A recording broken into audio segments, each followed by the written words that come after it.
I'm Mordecai Blaustein, a professor of physiology at the University of Maryland School of Medicine, Department of Physiology.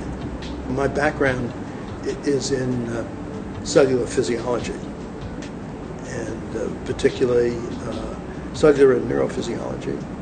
I work on ion transport, and I have worked on synaptic transmission.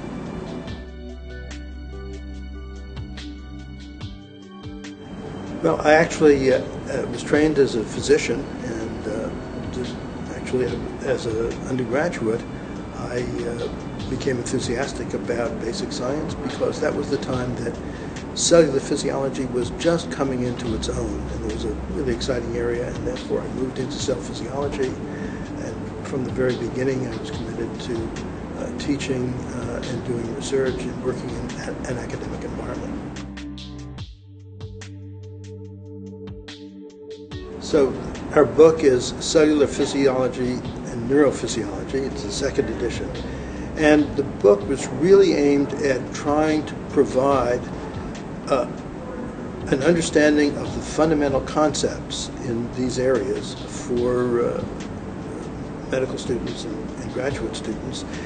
And although this can be very quantitative and overwhelming, the idea was to present the concepts in words and to use the quantitative aspects, the equations and so forth, and confine them mostly to boxes to supplement the material in the text.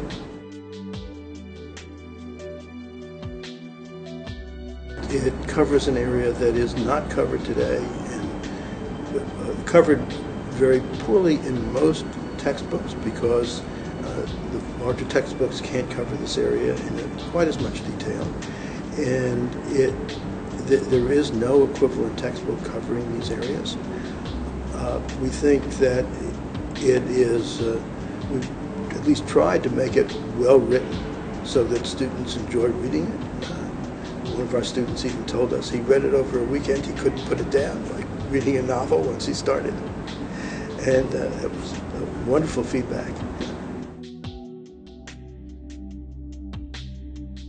One other area that we think is particularly important, we did it in the first edition and more so in the second edition, is to try to tie this into clinical medicine. And we have boxes in the text that are not absolutely required to understand the material in the text, but really supplement things. And we covered two areas in those boxes. One is some of the more quantitative things, and just to provide derivations of equations for those students who are interested, but not necessarily to understand the concepts themselves, which we present mostly in words.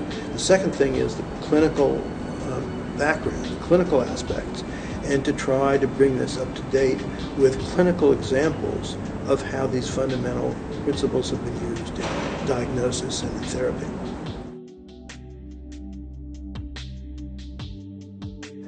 Our experience has generally been very good, and certainly I've been amazed going around the world to see that people know about our textbook, and I've had comments from colleagues that they appreciate that, and so clearly Elsevier has done more than just publish the book, but tried to sell it and to have it recognized as a contribution to the field.